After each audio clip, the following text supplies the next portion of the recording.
Good afternoon. Believe it or not, it's afternoon. So my name is Ramin Mojtabai, and I'm a professor in the Department of Mental Health and the co-chair of the Committee on Equity, Diversity, and Civility.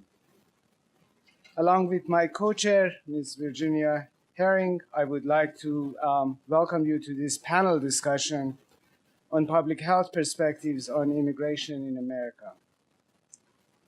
Among the prominent missions of our committee, one is to promote a climate of diversity and inclusion through education and dialogue. Events like today's event are in line with that mission. Over the years, we have held a number of events on important topics ranging from perspectives on LGBT life to diversity in scientific workforce. Today's topic, immigration, is among the important social and political topics of our time. However, political discussion rarely touches upon the health of immigrant populations. As the largest and oldest school of public health in the country, we are in a good position to approach immigration from a public health perspective. Our panel of discussants present an excellent example of such perspective. Dr. Ellen McKenzie, Bloomberg Distinguished Professor and Dean of the Johns Hopkins Bloomberg School of Public Health, who I believe is well known for all of you, has accepted our invitation to kickstart this meeting. After Dr. McKenzie's introduction, Ms. Herring will introduce the moderators of the panel discussion. We will have some time at the end for questions and comments from the audience. I should also mention that our meeting is planned to go from 12 to around 1:22 p.m. because there is another class held in this room at 1:30, so we have to be out of the room by 1:30. If you haven't gotten your lunch tokens, there are some left. You can get that. We have enough for 150.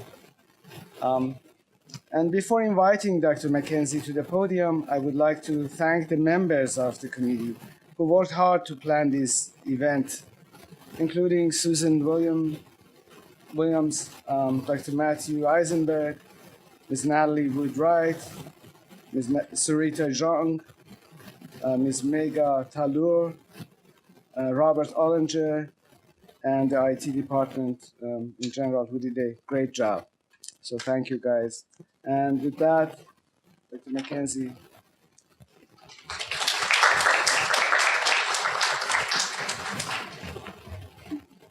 Well, thank you very much, Ramin, and welcome to everybody. Good morning, and it's great to be here.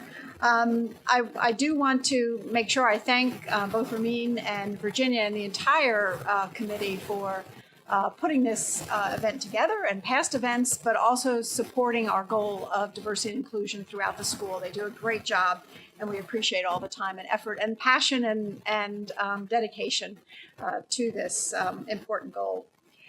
So many of you know that through its strategic plan that we published last fall, the school has recommitted itself to fostering an environment where all people of all backgrounds can thrive. We believe deeply that in order to fully unleash the power of public health, we must fuel the creativity and ensure excellence in all we do by cultivating a diverse, an inclusive, and a nurturing environment, students, faculty, and staff. We are also committed to promoting wellness and opportunity for all. And that's one of our 5 pillars that we've laid out in our strategic plan. Hopefully you've all read the strategic plan. And I'm pleased to say that we're already making some progress in meeting this goal. So let me just give you a couple of highlights of what we have been able to accomplish. I'm very particularly pleased that just as of yesterday, I think it was, right? We had the first meeting of a search committee for a full-time director of equity, diversity, and inclusion. This individual will provide leadership, expertise, and vision to cultivate and maintain an inclusive and diverse campus climate. The We have an incredible committee assembled to find the right person for our school. And it's co-chaired by Mike Ward and David Celentano. And if any of you has any thoughts about individuals or where we could look for individuals who could meet this important role, fill this important role, please let me or one of the co-chairs of that committee know. So we're hoping that we'll have somebody in place by the beginning of the fall term, if not sooner. But we also recognize that this individual can't do all of that job in and of by him or herself. So we're also taking the time between now and when we get somebody on board is to really begin discussions throughout every department, every office of the school about what we can do to fully support this position and to work together in pursuit of the goals we've laid out for ourselves. So that's very exciting, and we're looking forward to getting someone on board. We've also appointed an associate dean for faculty development that I'm sure many of you heard, and that's Keisha Pollock-Porter, who will focus on enhancing the faculty experience. And this includes providing opportunities for networking, opportunities to foster collaboration and a culture of inclusiveness at all stages of faculty life. So we're really pleased. She's going to be coming coming on board July 1. She'll remain a professor and do all her professorial work, but spend a couple days a week in this important job. We're also conducting an inventory of all our artwork, messaging, and displays across the school and make changes to ensure a welcoming environment to all people of diverse backgrounds who visit and live at the school. And I'm particularly pleased at this particular activity because I think it came, as I recall, this idea came out of the last meeting we had, the last CDC event we had. So we're looking forward to completing that inventory and really thinking about how we can have more of an inclusive environment. We've also expanded our training of program directors to ensure a holistic review of student applications, and we've also established a needs-based scholarship program for master's students. So we're going to be kicking that off this year and growing that program in years to come. And finally, we're working within and across departments to analyze and address concerns raised by the Gallup survey so we can define best practices to promote equal opportunity and an inclusive, supportive environment for staff. So we have been able to accomplish a fair amount over the last few months, but we look forward to doing even more as we move forward. But today we are here to focus on our discussion on a very important issue of immigration through the lens of the university, our school, as well as the community. I very much hope we can come away all better educated and informed of the challenges we face and better understand the role we can play as a public health community, but also what role we can play as a school. What can we do to change the uninformed and often misguided rhetoric we hear almost daily, and make sure that we put policies and programs in place to ensure a welcoming, inclusive, and equitable environment for our immigrant communities. Again, both throughout our country, but let's also think about what we can do here at the school.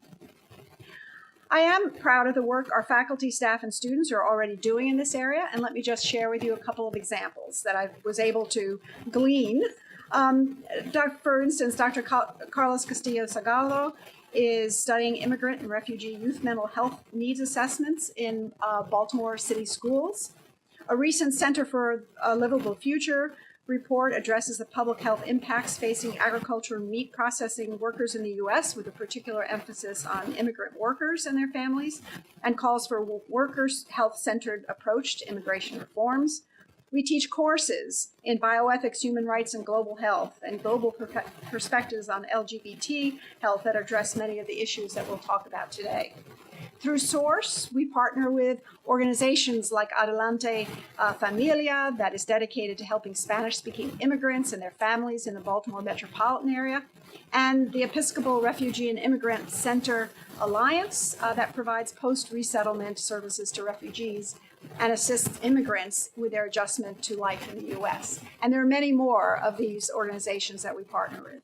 We have students who are focusing their work on immigrant health. Kimberly Roth in mental health is studying mental health issues for Latino and Asian immigrants in the United States.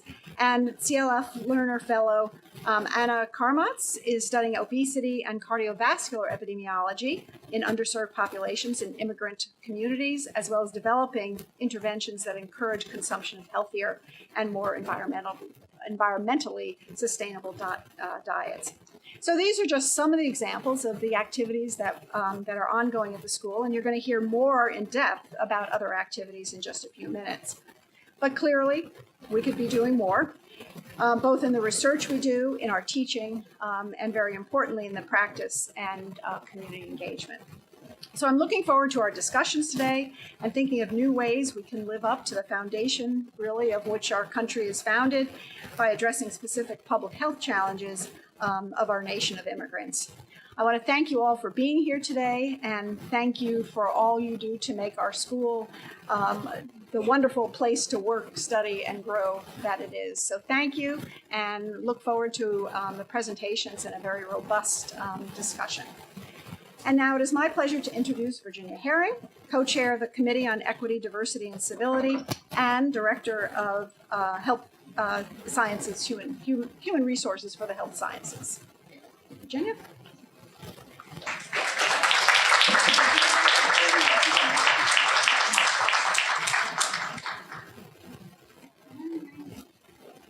I think we're having a little technical difficulty.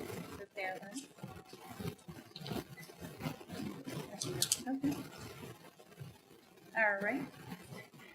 Thank you all again for coming. It's a really good group. I'm happy to see everyone in the audience. And it's a really good mix of students and faculty and staff. So thank you very much. As the dean had mentioned and Dr. Moshe Dabai also mentioned, my name is Virginia Herring, and I am in human resources. My day job is I work in human resources as a director of for a School of Public Health and Nursing. I do spend a lot of my time with public health. And I am the co-chair of the Committee on Equity, Diversity, and Civility. And we're very excited. So every year we put on an annual event. Our committee meets monthly. We discuss a lot of different topics that are current, impacting students in the news. And this year's topic that was decided was regarding immigration. I would like to invite our moderators today. And we have two students, public health students. We thought it'd be great we want to, again, keep students, faculty, and staff very involved. So we've invited two students. Our first student is Ori Onazi and Amy Nguyen. They will come up and they will give a little bit of information about themselves, what drove their interest here at Public Health, very short about their story, and then we will move to our panelist. So welcome, come on up. And it seems that you're both going to have to share this.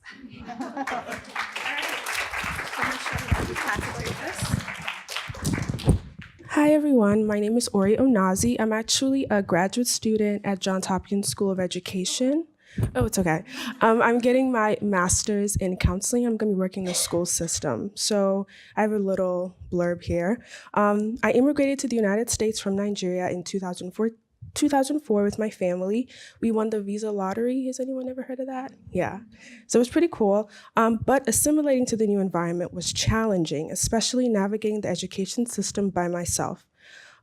So I am now a graduate student, and part of my passion is to work with immigrant populations in the school system just to help them, bypass some of the barriers that I had, and also to make it more inclusive. Hi, everyone. My name is Amy Nguyen. I'm a first-year MSPH student in Department of Health, Behavior, and Society, and the Communications Officer for the Asian Pacific Public Health Network. Coming from a family of Vietnamese refugees and immigrants, I'm not naive to the challenges of being an immigrant in this country and navigating the healthcare system and society. Due to this, I am extremely passionate about helping this community through advocacy work and research to improve their overall mental and physical well-being. I'm particularly interested in programming as a means to help build capacity and resilience among immigrant populations and address the communication gaps in the population. I have always been particularly interested in refugee, immigrant, mental, and reproductive health and how that's presented differently based on the generation they belong to and or acculturation status. So I'm really excited to be here with everyone in a room of people who are invested in broadening their perspectives on immigrant health and what we can do for this population. So for today's panel, we will allow each panelist to introduce themselves and their organization, in addition to what motivated them to choose the work that they do and how their work impacts public health. After each panelist is given an opportunity to speak, we will start off the discussion with a few prepared questions and then open it up to questions from you all. Without further ado, I'm so thrilled to introduce the panelists to share their perspectives on immigrant health and their thoughts on future steps for the field of immigrant health. Please welcome Mr. James Brailer, Assistant Vice Provost for International Student and Scholar Services.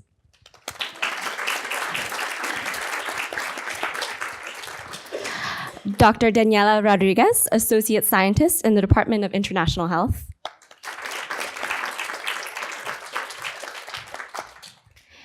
Ms. Monica Guerrero Vasquez, Executive Director of Centro Sol. And Yusra Youssef, a doctoral student in Population, Family, and Reproductive Health and a member of Students' Union for Peace.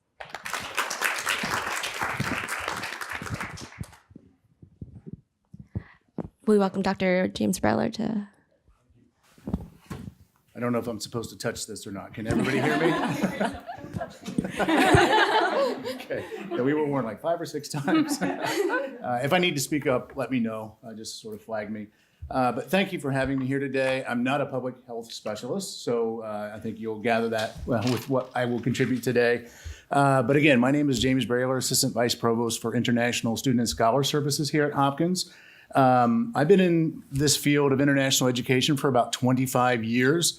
I won't bore you with sort of the long progression of how I got here today, but it did start, rather nascently with a father who served in World War II. He was from a small town, and in those days, that's how people in small towns tended to see the world. And he brought back these various artifacts, and I was the only kid of 10 who had any interest in his experience around the world. So he nurtured that, and he told me stories and showed me, atlases, and we talked about social studies, and just really, wanted to know more. It just sparked an interest in me. High school, I had just a wonderful opportunity to join a group abroad. We went through Europe. In college, I knew that I wanted to study abroad, and I knew I wanted to go abroad for a full year. We had German family lineage, so I chose Germany because I really wanted to learn a foreign language well. Something that, again, was not a common thing for kids in a small town. We offered Spanish, and we offered German by my junior year in high school. So other than Spanish, that was it. That then, like I said, in college, the study abroad year, I knew I wanted to help other people have the experiences that I did, to get to know people outside the United States, see things from a different perspective, and really, uphold the ideal of promoting world peace. Having a father gone through World War II, it was very important and personal that we not repeat those mistakes of the past.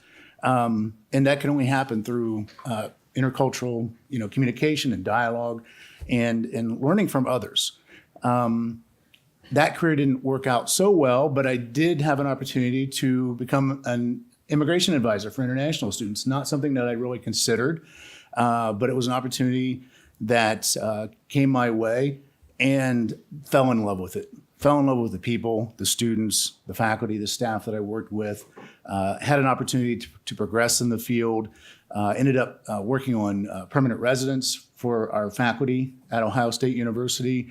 And in that process, you really get to know what academia is all about. The difficult, dedicated work that people produce to solve the world's biggest problems. And that's really, what helped make me a believer in international education and kept me in this field for as long as I've been here. And then through that experience, I went to law school so that I could advance in the field and become a director, assistant vice provost. But really, it does take the world's best and brightest minds to solve the world's biggest problems. And there is no single country, citizenship, nationality, race, ethnicity that's going to solve the world's big problems. It takes all of us. So looking out into this audience, I see most of us represented here, and that's fantastic. Real quickly, my office, you probably, if you're international student, scholar, faculty, staff, researcher, have probably been through our office because we are the office that works with anybody coming into the United States, into Hopkins. So we do, the visa work, which is very onerous and sometimes intimidating for people. We try to make that as easy as possible, even though it is still onerous. We work with a very small portion of our very complex U.S. immigration system. We focus on visas used in the academic world. So our office is comprised of experts that can work with F1, J1, H1B, TN, O, E3. If you are a non-immigrant, then you know these visa types probably very well. And I guess that's probably enough for now. So I'll pass it on. Okay, great. So if you can signal if you can't hear me well enough. So thank you so much to the committee for inviting me to participate today. I'm really glad to see so many faces here at this great event. As Amy said, my name is Danielle Rodriguez, and I'm a faculty member in the Health Systems Program in International Health. And my work is primarily overseas. And I'm really interested in the intersection of politics and public health and sort of why decisions get made the way they do. And I primarily focused on how evidence gets used in decisions for policies and programs. And I'm interested in that piece because clearly evidence is not enough to make decisions for policies and programs that we think are sort of good public health. And it's important to understand what are the other factors that are in consideration when that evidence is sort of butting up against.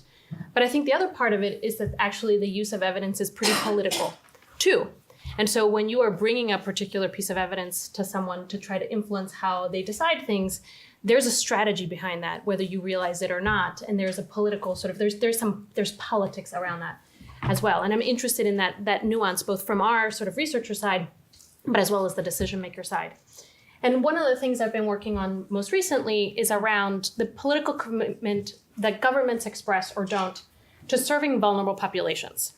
And I don't mean sort of epidemiologically vulnerable populations. I mean politically vulnerable populations, populations that are vulnerable by virtue of sort of who they are, some innate characteristics like their gender or their ethnicity or their religion or their country of origin, or by their circumstance, whether they are a migrant, as the case for this session, or whether they engage in behaviors that are considered improper or illegal by the state, whether it's transactional sex, injection drug use, whether you're a prisoner, things like that. And so why don't governments provide services for those populations? And every country has one of those kind of politically vulnerable populations. So how do we get governments to commit and complete their social contract, their obligation to serve everyone, in particular those who are most vulnerable for different reasons? And that's the part that I'm interested in. How do we move the needle on that? And what are different ways of demanding accountability of governments to do that? And some of it can be through, say, the court system, and some of it can be through civil society, but not every context allows for something like that. And not every population can be organized in a way to be able to demand services. And so that creates a bigger question about what's a broader sort of societal obligation to demand that kind of service provision. Specifically, I am an immigrant also. I was born and raised in Venezuela. I came to the United States midway through high school. I happened to not have really experienced a lot of the disadvantages, systemic and institutional disadvantages that a lot of immigrants that come here do. And I think a lot of that has to do with how I look and how I sound, which is not the case for a lot of other people. And so one of the things that I've been talking to colleagues about is trying to think through some of the research that I've been doing overseas and bringing it here and thinking through that political commitment of governments at all levels, federal, state, and municipality, to providing services to vulnerable populations, in particular immigrants, regardless of their documentation status. And because I think there is a real implication to the rhetoric and practice of policies in how immigrants access health, benefit from health, and how it affects their health outcomes. So that's a space that I'm looking to move into and take some of that experience that we have from other places, from low and middle income countries, and trying to bring it here. And I really welcome this conversation. I'm really hoping to hear from the audience about what you guys think about all these things as well. Thank you. Wow. That's impressive. So I'm really honored to be here. I see some familiar faces, and that makes me more nervous. because I have to impress you all. So, okay, so I'm Monica Guerrero. I'm going to use more the mic because my voice tends to go low. They told us to tell a little bit what we do. I transitioned as the executive director of Centro Sol, the Center for Health and Opportunities for Latinos here at Johns Hopkins, last year after I graduated from the MPH program here at the school. I am an immigrant since I was 11 years old. I'm originally from Ecuador, and I was on the other side of public health. I was the one receiving all the interventions and solutions. And when I was a kid, I always wondered why people brought us things without asking what we need. I remember, and I was only 9. I remember people that we never saw in our town bringing solutions to building very nice buildings in our village, but we didn't have water to drink. So fast forward, I grew up in Spain. I'm first generation college graduate, so I didn't know what to do when I went to college. And the advice that counselors gave me was, oh, you're super smart, you have good grades, go get an engineering.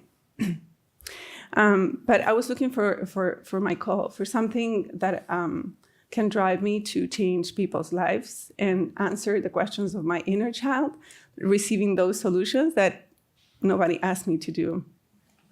So I did international cooperation, I did international cooperation for a few years when I was in Spain. That was kind of my call. I'm a computer science engineer, but programming was not necessarily my call for life. But that helped me, getting my engineering degree, my master's degree in computer science, helped me to connect with people who were like me when I was a kid and ask them questions and drive the change that I wanted to see in my community. And particularly my dream was to go back to Ecuador and help the kids that were going through migration to not go through the same experiences that I went, because it was migration was very hard for me and my family. Fast forward, life brought me to Baltimore, so I became an immigrant for the second time. And here I learned that I'm a person of color, and that's not a good thing, at least for outcomes, health outcomes, education outcomes. So I found my call here. I started volunteering for Esperanza Center to help immigrants. I spoke Spanish. My English was not bad. So I was supporting families in the immigration legal services.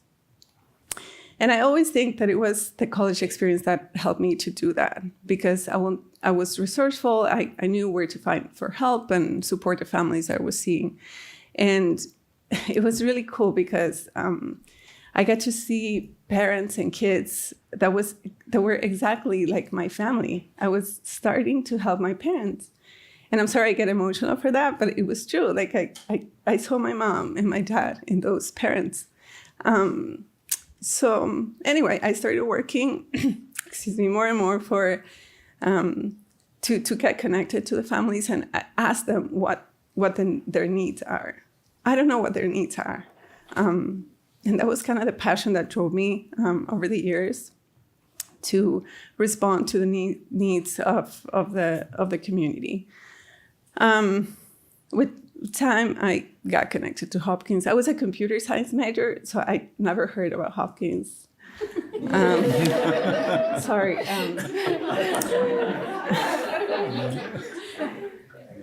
But I heard about Google,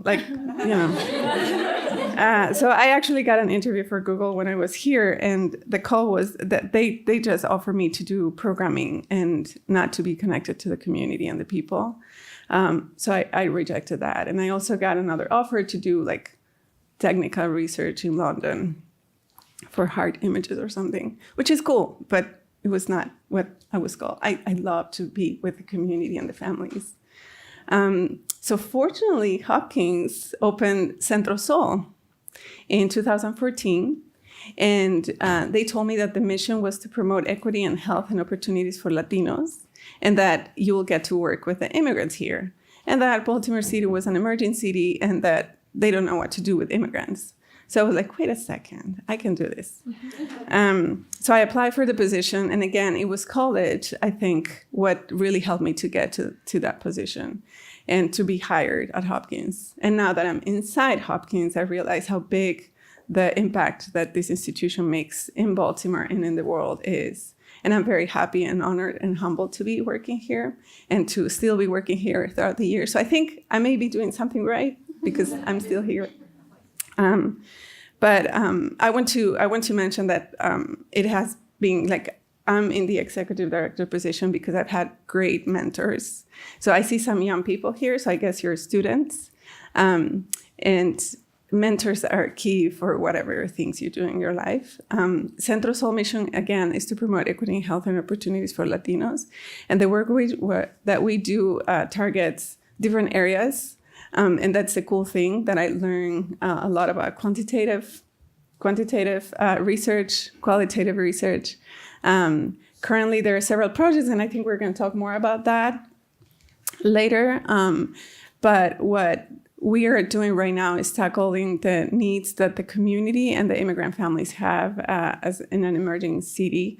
So things like how policies are applied, what policy change we need to make, and what are the public health issues that we need to address to serve the community better. Thank you. I should also start with wow. All right. So as Amy had mentioned, my name is Yusra Yusuf. I am a PhD student in the school, and I was the founder and past president of a student group called the Students United for Peace. I'm honored to be on this panel with my esteemed colleagues and inspired to hear about what brought you all here to the school and the work that you're doing. And this sort of ties in with the work that I will be describing that was done or is being done by my student group. I also want to acknowledge that this group is just one of the many community-led or student-led initiatives that are happening in the school, and student-led initiatives that are doing work to highlight the needs of underserved communities on campus. So starting with what motivated us to create Students United for Peace. Election season 2015-2016 was a difficult time for a lot of us. Constantly hearing divisive rhetoric from the leading parties in the election, with one party openly declaring Muslims and Islam as being an enemy of the US, had the Muslim community, both in the US and of course in Baltimore, worried and tense. And the culmination of the election results in November was especially distressing. Overnight, we got to see how a good chunk of the American public thought of Muslims, thought of LGBTQ communities, thought of women, thought of underserved communities as in some ways disposable. I also want to keep in mind when I'm talking about Muslims right now, I'm talking about both immigrant communities and people who are born in the US, although a majority of Muslims right now are immigrants. So a few days after the fateful night of receiving the election results, a few of us found ourselves concerned not just by the results, but also by the news that we were hearing from our friends, from our relatives, in person and on our social media. And a lot of what we were hearing or seeing was this sort of stark uptake of verbal and physical assaults in schools and shopping malls and parking lots and even in religious institutions. And this kept us anxious. We heard of stories from parents and from relatives asking their daughters and their sons to cut down on time outside their houses, to exercise caution when they're outside, and that saddened us. And so some of these incidents we knew were also happening in Baltimore. So the group of us, we were all public health students, we knew we had to do something to start a conversation about these concerns within the school. We knew that we had to come together and form a group that would raise awareness on these, to talk about the vulnerable and targeted at this point. And we knew we had to do it as students because we unfortunately didn't find the resources that could help us at that point within the school. So we started off, we wanted to start off with providing support and strength to vulnerable groups, particularly to Muslim students, staff, and faculty at the institution, and gradually to communities in Baltimore. And the group we thought needed to center intentionally the voices and concerns of Muslim students and allies. And we wanted to serve as a platform to project our priorities and advocate for the community. Meanwhile, at the same time, we also found out that during those days, there were other groups, other student groups that were meeting and convening, and they were having similar conversations about how to support the broader Hopkins community. And so we decided to join forces. We decided to join forces and work together, started convening and planning ways on how we could affect change within the school. And that was when we also created the student group, Students United for Peace, with the mission to provide support and services to underserved communities in the school in Baltimore. And one of our first activities, out of sheer necessity, as we were winding down one Friday evening, was when we heard about the Muslim ban, or colloquially known as the Muslim ban. What we did when we heard about that was we got together and created a resource list that we then sent out to our listserv that could help. We hoped that on steps on how to support families directly who were affected by this ban. We also got together and participated in rallies, both on the Homewood campus and the East Baltimore campus, to talk against the ban, and also to keep in mind that this policy was not the only structural policy against Muslims or Muslim communities. There have been, in previous administrations, other policies that affect Muslim communities directly. So during this time, as all of this was happening, we continued to receive emails and continued to receive in-person accounts of anti-Muslim assaults, of verbal assaults mainly, both within the campus and in the community that people were living in. And this was when we had decided that we needed to hold a group listening session. And this was together with folks at Source. We brought together Muslim students, staff, mainly Muslim students and staff, and we sat down and we talked about what were these concerns? As a student group, what could we do? Again, referring to knowing what your community wants. And we wanted to start off at that point. Let's hear what the community wanted from a student group and how we could support. And so we came up with a few solutions that we thought could address these concerns that were raised. And a few of these solutions, one of the programs that we decided that we would create is an anti-Muslim bigotry upstander training. And what we did together with folks at Source is create a training, and we administered this training in the undergraduate campus. And this training was to allow individuals to gain ways of knowing when someone says something that could be in some ways for our training, it was anti-Muslim. So we'll say of knowing when a verbal or it could be a microaggression, when these could be anti-Muslim, how someone could address these. How, when someone was faced with these, could someone help another person and support them when they were facing anti-Muslim assaults.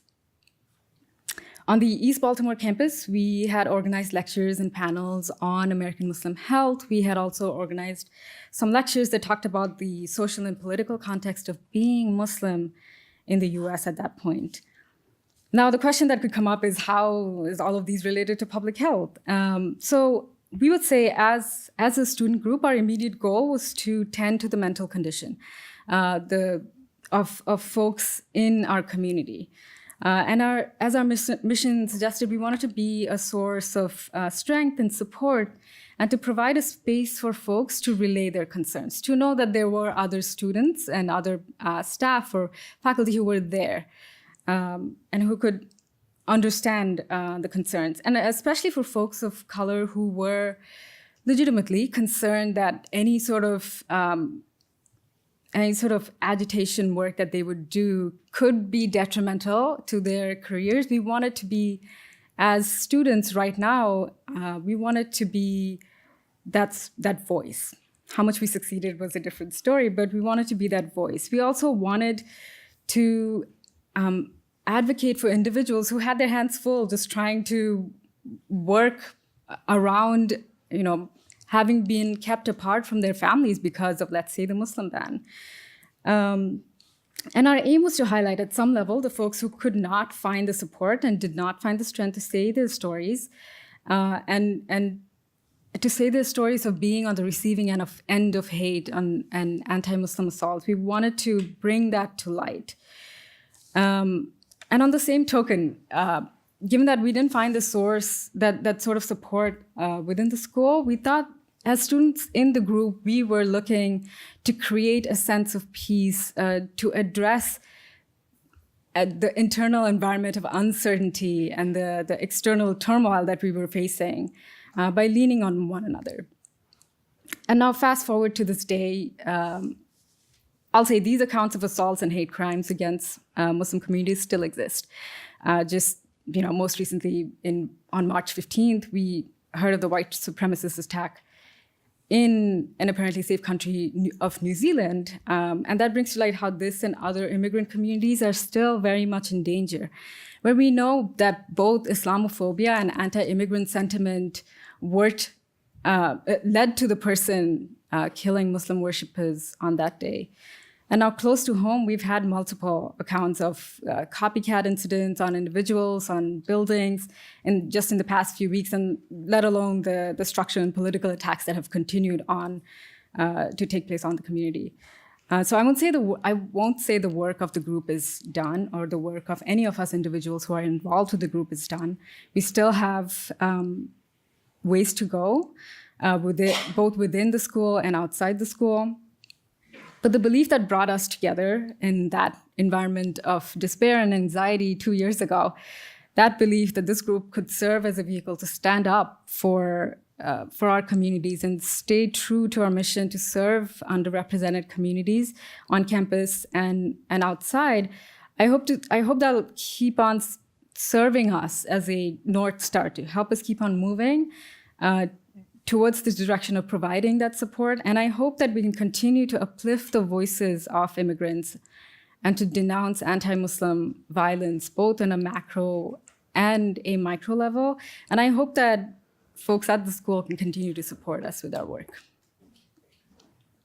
Thanks.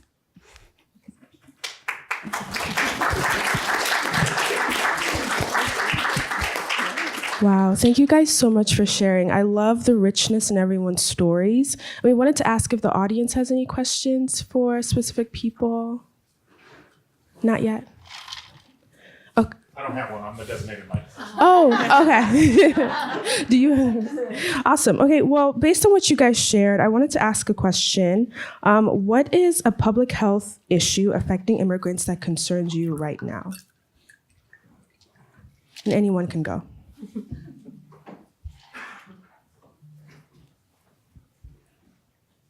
Just in a general sense, you mentioned the travel ban.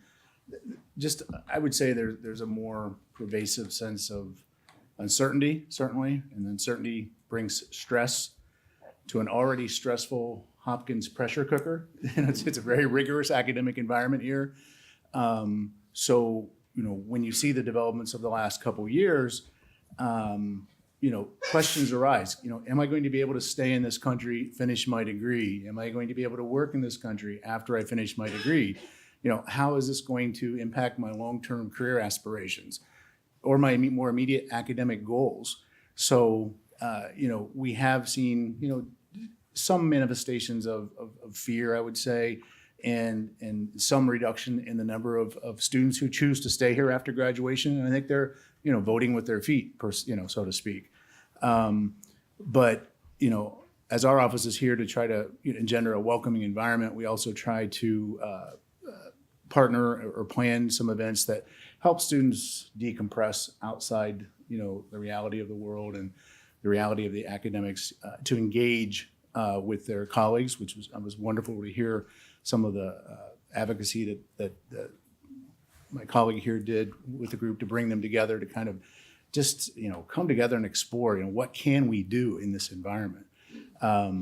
So I would just say yes, the mental health impact can't be underscored enough, I think, and we want to be able to take care of our colleagues that are targets of what I would very clearly describe as discrimination, and be there to support them.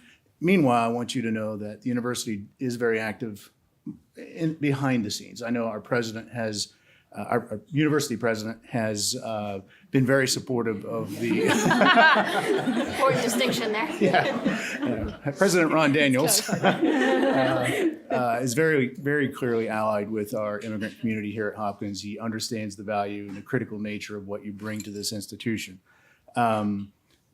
So it's important that we're working on many levels. I work very closely with our government affairs people to see what's coming down the road, some of the more heinous proposals. The university is a member of many associations, so we're very active behind the scenes to try to mitigate some of the worst proposals that we're seeing coming. I don't think we've seen the end of it, certainly not for about 2 more years anyway. But this administration has a stated goal to reduce legal immigration by 50% in the United States. That's, from my perspective, quite absurd to think that we would want to do that as a country, let alone is it practical without harming the nation as a whole. I don't want to get into the politics of it, but our international population is very in tune with these things that they hear from DC, I just want us to make sure that we're coming together as a community to support each other, making sure they see our office as a resource, making sure that your doors in the administration of public health are open. You're in tune with this. You partner with our office or other organizations and support offices around campus to make sure our non-immigrant and immigrant community feel very welcome here and can focus on what's important, which is their academics, which are their aspirations, their projects, and building their lives. We don't want them to be distracted by this nastiness that we're witnessing in DC. I would say that I worry about invisibility, because I think we know that already happens with undocumented migrants. They try to blend into the background as much as possible. And so if you're not visible, if you're not counted, you don't count. And it means that services, there's not even a possibility of thinking about targeting services or trying to think about what your needs are if you're invisible. And Yusra's description of our people in Muslims communities saying, let's not go outside and let's try to sort of separate ourselves from that kind of that social experience is also a form of invisibility. And that it's just thinking about it sort of simply from a health systems perspective. You then have to go out and find these people to even begin to think about managing their needs. It's not even and as it is, sort of in particular, local health systems are already pretty strapped. So adding in that extra layer of having to find people is intense. It's important. It should happen. But as the political climate makes it so that you don't want to be seen, I'm friends with a number of families where it's families that are together and there's a mix of documented and undocumented people living in the home. And so even the people who are documented, who theoretically have a right not only to be here, but to access services, they don't want to draw attention to themselves or anyone in their family. And that's a problem because it means that they're delaying care, or they're potentially going to have greater financial burdens for care, out-of-pocket payments and things like that by waiting. So how do you counterbalance that? It's really hard. Yeah, just adding to that, so one of the main issues that we are working on at Centro So is that suicidality or mental health issues, which is very broad and that comes to issues affecting all social determinants of health at all levels for immigrants. There is this fear for deportation. There is this fear for family separation when your kids are U.S. born, but your parents are undocumented. There's fear of being targeted as criminals when they're all they do is work day and night. So adding to the current political climate and the anti-immigrant rhetoric is the increased stress that's ongoing and that's always there, that you cannot handle it. So we are seeing more and more cases of youth suicidality, suicidal ideation attempts and cases. Last year, we're in a small neighborhood in Highlandtown, there were 3 cases of suicide, 3 young people, 14, 20, and 24, in the span of 3 months, died by suicide. And it was really disheartening to hear the stories of the families because, as you probably know, suicide has been a public health issue for a long time. But for immigrants going to the invisibility and the difficulty to seek for care, that makes the issue even bigger and stronger. And I think we need to put passion on tackling that and finding solutions for that. In response, we started educational sessions to go to the community and really bring them out because they are afraid to go seek for care. The public charge rule that came out last year, that's still pending of approval, just targets immigrants and tells them you cannot seek for any assistance if you ever want to get permanent residence or U.S. citizenship. Just the possibility of getting that, and that's just targeting it, and it's so discriminatory and racist. So the work that we do for suicide right now is trying to understand what is the trend, what are the numbers saying, and what is the local community, what are the numbers at the national level saying, and what is the local community saying about mental health and suicide among Latino youth. That's kind of the issue that is like in my head every day, trying to find a response and be better at assisting the community. So on the issue of invisibility, what Monica, you had referred to public charge, there's also another structural level change that could happen is when census questions are being decided upon whether they will be changed, and adding a census question on whether someone is a citizen or not. When we talk about adding a question of that nature, we're talking about taking away a huge chunk of population because immigrants, people of color, a lot of them would not be comfortable answering a question on whether or not you're a citizen. And what does that do? That means that we lose numbers. That means, again, numbers is where programs come in, where funds are being allocated. And if we don't see those numbers, we don't have those funds. We are not counted. And so then that is where invisibility of immigrants become an issue. Can I just piggyback on that? I mean, this is obviously, we're just talking about like what the problem is. And then you get to the issue of whatever intervention you're trying to do, it needs to be culturally competent, it needs to be sensitive to their needs, it needs to be in a language that they can understand. And that is like a whole other thing, right? So many of the interventions that get sort of developed, and we talk about this a little bit in the low and middle income country work, but so the interventions get developed in a particular place and we talk about you need to adapt it. How much of that adaptation is really happening in the US when you try out an intervention in one particular community, and if you try it out in a community, whether it's white or black or Latino or immigrant or not immigrant, and then you just try to transfer it over without doing any adaptation, it's not gonna work, or at least not gonna work as well, probably. Yeah, also adding to that, when we talk about immigrants, that's a huge swath of population. What do we mean by immigrants? Yep. There's a lot of experiences, whether or not, how many years have you been here? How long ago did you migrate here?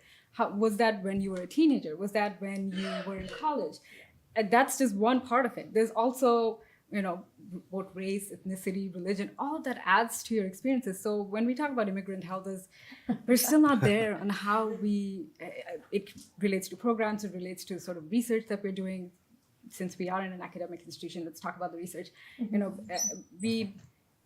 And there's only so much that we can gather if we just say immigrant health. I don't know if there's a better word. Right now, we haven't gotten to a stage where we can think about a better word, but then we also have to start, processing that, where immigrant health, it does not just mean one experience.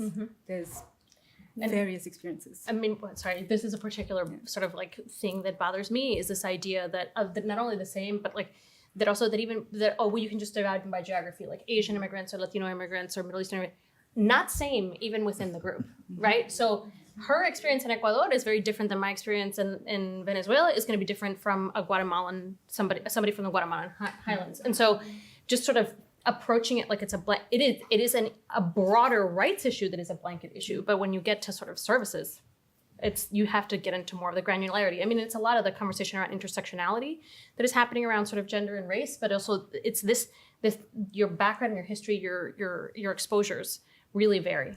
Yeah, in the local level, the research is not just translating documents to Spanish. Please don't just do that.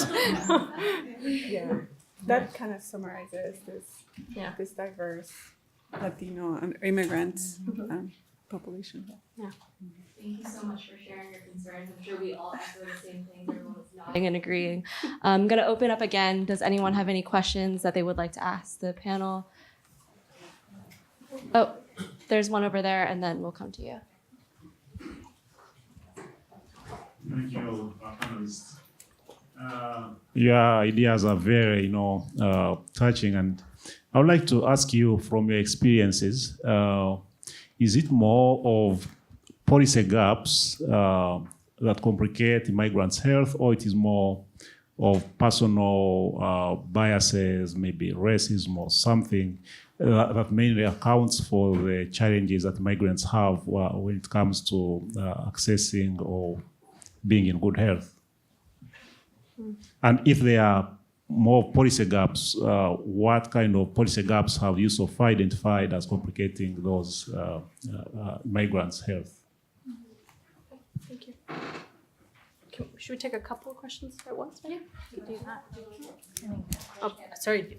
I'm sorry. I'm not the moderator. I shouldn't comment. So first, thank you for introduction, your work and your background. And I'm Wally from Taiwan and immigrated here for 6 years. So my major research interest focused on the mental health issue. And so based on my study, I found the biggest factor affecting mental health issue in immigrant is their English level. So many people came here with very low English level, or even though they came here for many years, but still speak a very heavy English, heavy accent. Mm-hmm. So those issues affect their many issues, like they cannot find a job, or they got very terrible GPA in school, or got rejected by relationship, or societal issues. So my question is, in your working environment or in public health, what can we do based on the result? What can we do to prevent their mental health? Great. Thank you.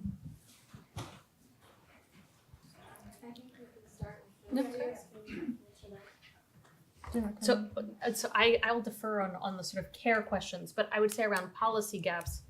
I mean, some of it is just thinking through how we design programs. So if you don't have a Hopkins ID to get in this building, you have to show photo identification. In order to get photo identification from some form of the government here, whether it's federal, state, or municipal, you have to provide some sort of documentation. In some states and municipalities, it is pretty easy. You just have to sort of have some other photo documentation, maybe from your home country, and you can do that. But in other places, you have to prove citizenship. And so if you have to prove citizenship to even get an ID, to even get in the door of a hospital to be seen, or to a primary healthcare facility, or to get tested for labs, that's a huge barrier to care. That's even if the person is even willing to go to the facility. So there are some policies around that they don't need to be that way. They don't need to be that way. I mean, actually, I think it's a broader question about whether this school you really need to be showing photo ID to come through the door. I mean, I understand checking in and whatever, but that's a separate question. I mean, do we need to show photo ID to come through the door of this building or the hospital? I don't know. I mean, I'm not the one that makes these big decisions, but I think it's a question that's worth asking. to that point, I was just mentioning earlier that we are trying to find that out. Baltimore is a new emerging city on immigrants. The Latino population has increased 134% in less than 20 years. So everything is new. We're learning as we go, unfortunately.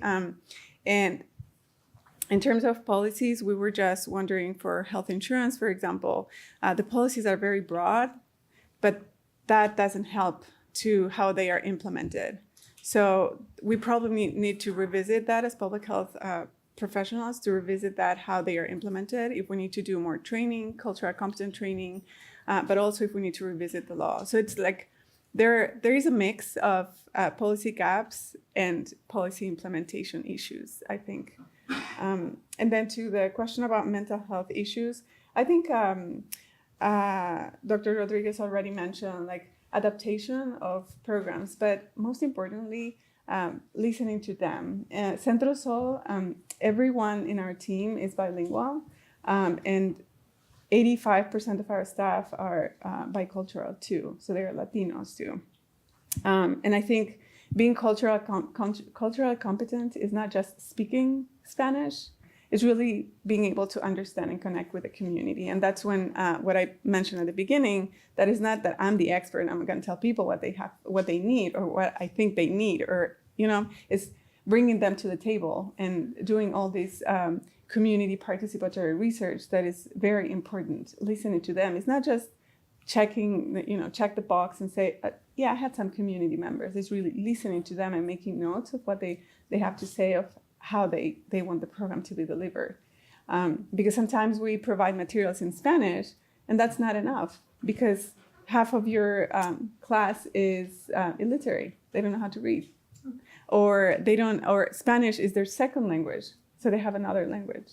So I think it's doing more community participatory, it's doing more actionable items with listening and to the community and bringing the voice to them. I think it's extremely important. I don't think there is one recipe that works for everybody. In particular with immigrants, I work with a lot of people who have been here 25 years and they're afraid to go to the hospital because they may not be understood or they may not find interpreters there.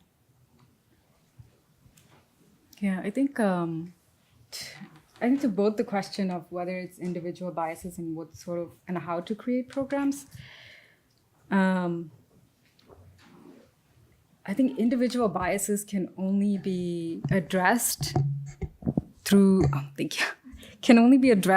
the type of, let's say if we're working in a professional environment, the people we hire and who we hire depends on what we think is who we think is worth hiring and who we think is worth serving. And so let's say even in a school, having mental health professionals who can understand the cultural perspective, and this is also to the point of being culturally competent. I think having that sort of cultural humility, understanding where a person's experience makes, and the experiences, cultural, religious, backgrounds, all of that matter to how to serve a person. So understanding that and having professionals, hiring them, training them who can understand that is important. What is also important, again, to the point that that was made before, is to talk to the community, to talk to whoever you want to serve, to have those sort of listening sessions where the community comes up with the solution that they think would be best to help serve them. I think that's what's important. Does anyone else have any further questions that they would ask?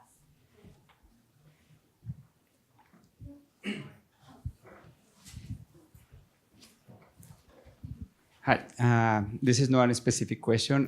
My name is Miguel Pulido. I am from Colombia. And after here, these amazing people, I start to feel things that happen to me in different ways. For example, more than 15 years ago, I used to live in Boston. I went to Harvard.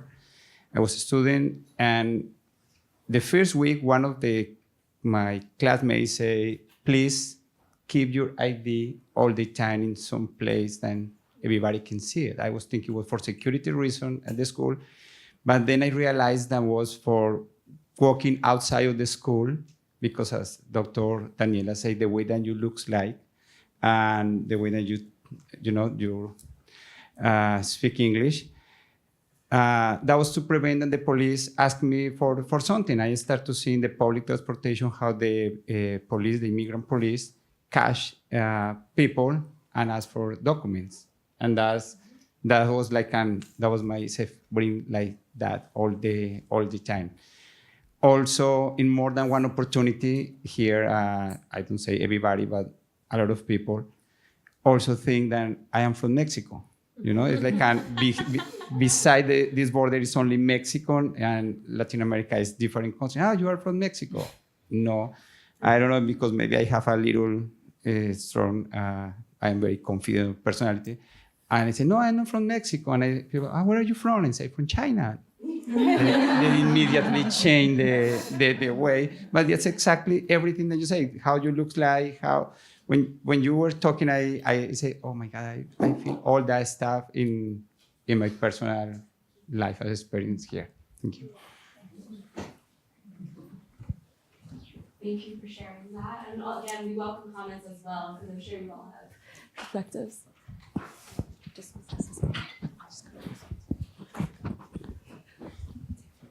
Hi. My name is Vanessa Ye, and I had a more curiosity question, something that I've been debating with people for years. I'm also an immigrant in a sense, and been an immigrant in multiple places. But so now I'm more considering myself as a world citizen, because even though I have a home country, I've lived almost equally parts away from it. So my question to you guys and everybody in the audience is, what do you give up? What shapes you? And I guess that's personal for everybody.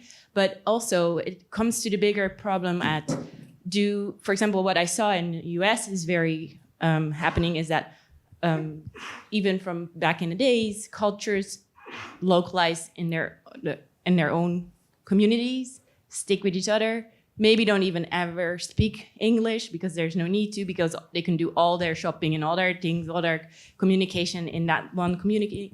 Whereas in other countries that have been an immigrant, people are more spread out, and maybe policy and government has tried to spread it out so that it's a bit more of an equal mix rather than those pockets. I don't know.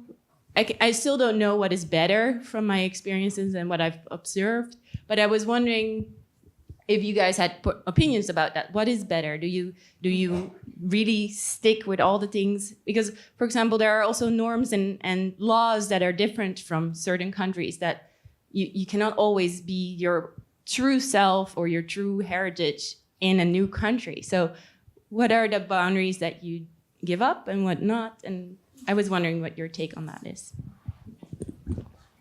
That's a very sort of loaded kind of question. So I, between my two grad school programs, I lived in Spain.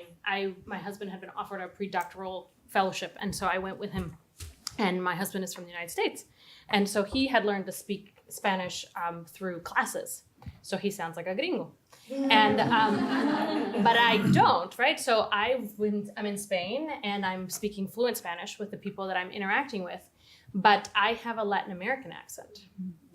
So I am an immigrant, but he is a foreigner. And that is a very different, and it's a funny dynamic to be in, right? Like, I mean, it's something that intellectually I was aware of was happening. And so I behaved in certain ways or talked in certain ways, even though looking how I look, right? And in Spain, there's like this whole it's the same idea of like all the same, right? Like if you're darker, maybe you're from Ecuador, but like if you're whiter, then you're from Argentina. There's like maybe 3 reference countries that they have. Anyway, that's a separate issue. So I was telling my husband about this, and he was like, I don't know what you're talking about. And we went together to a travel agency. And I was doing the talking, because when we would go together, his Spanish wasn't good enough. And so I was doing the talking. And we're trying to buy some tickets for something and blah, blah, blah. And I don't know, the interaction took like maybe 10 minutes. I explained to the guy what we needed. He's like, nope. And then off we went. And my husband says, that was really short. Like he was kind of rude. And I was like, that is my day every day, but that's not your day. And it's striking how much implicit bias so many people are carrying around all the time. If I had only been speaking English, my husband and I were speaking English and then we interacted with someone, their attitude was so different. And so what do you do? Like, what part of your edges do you soften? And what do you soften when you're out in a public space like this versus when, there's a few Latino faculty here and students and stuff like that. Whenever we interact, it's loud and lots of hands and very emotional and all that kind of stuff. You don't do that as much with other people. I mean, that's at least from my personal experience. And so I can definitely understand the desire to want to be in a conclave of your own. Because it's like, this is my outside persona and this is my personal private world. I also can see why governments don't like that. And they don't like it for lots of reasons. My cynical view is that part of the reason they don't like that is because then you organize. And so that's not true in a lot of places. In a lot of places, it really is about integration and service provision. And I think you can see that in Northern Europe. That's a lot of sort of the message there. But in a lot of places, it's not about that. So I think it's a real thin edge about where it ends up being a sort of a positive approach versus a negative one.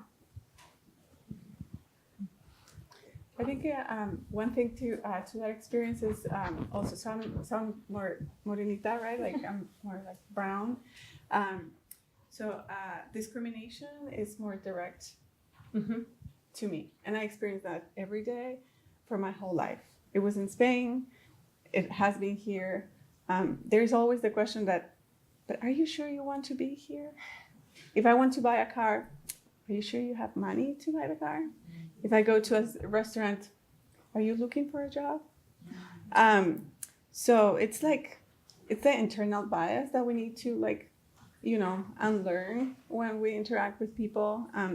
But I agree that it is also very convenient for families who, again, I speak English, I speak Spanish, and I'm very resourceful. I think I can find my things.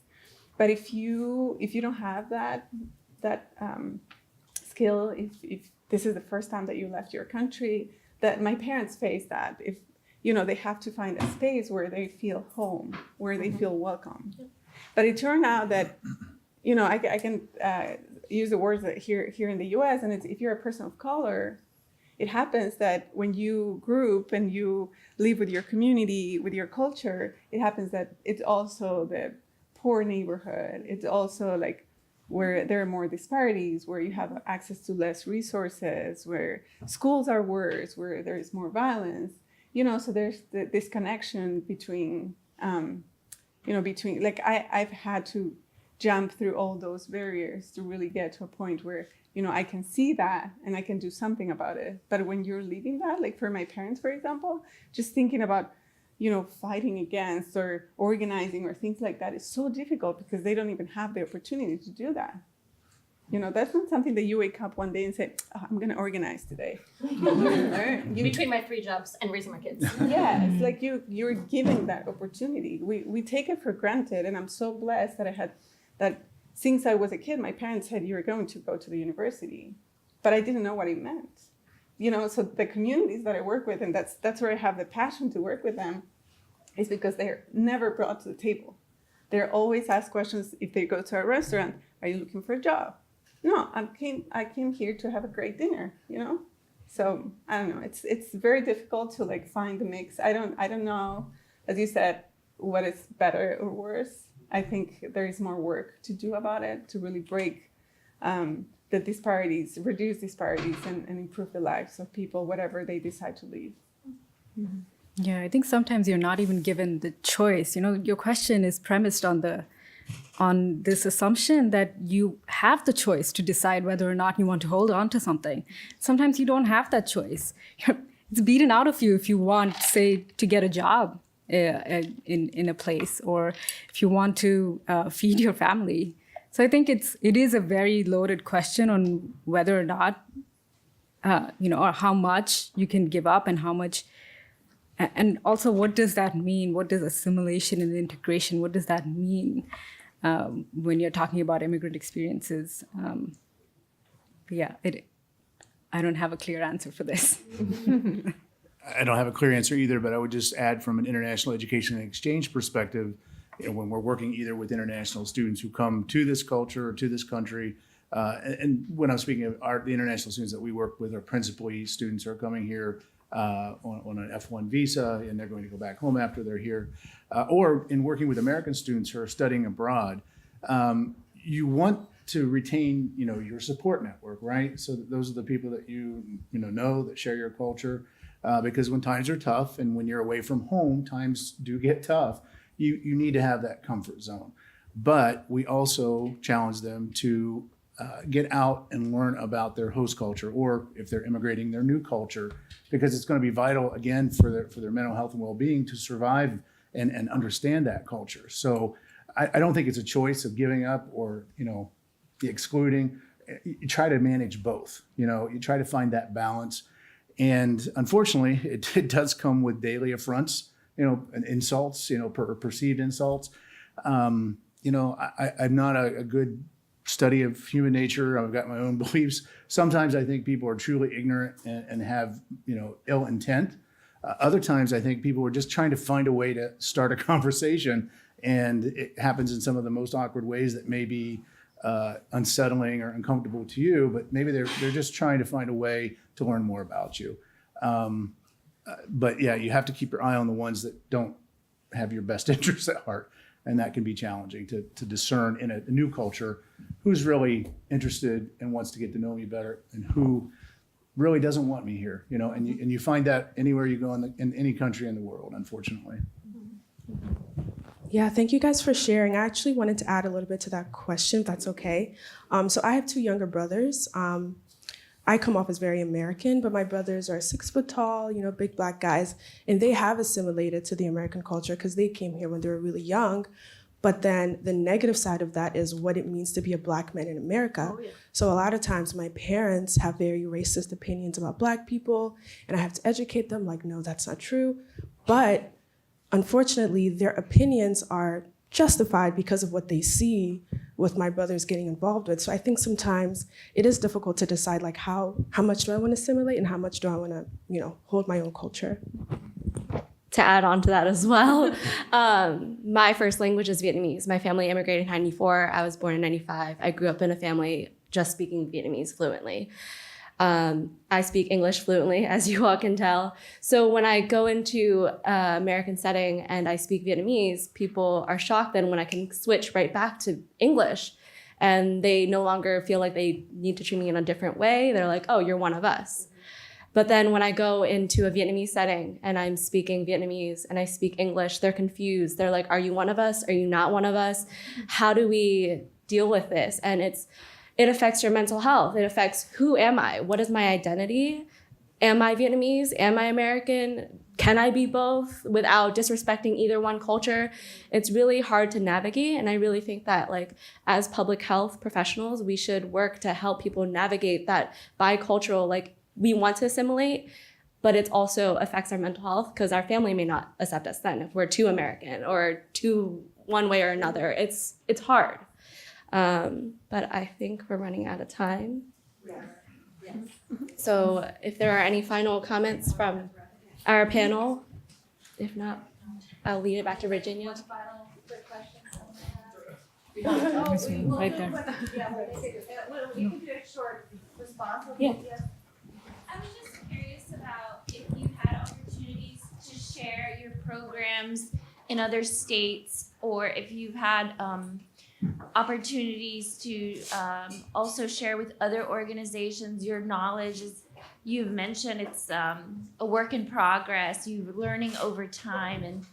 And I'm from Texas, and when I came to Maryland, I felt like there was more of an open dialogue about immigration or being more outspoken. In Texas, I feel they're more polite. There's maybe more of a sense of invisibility among people that want to be invisible.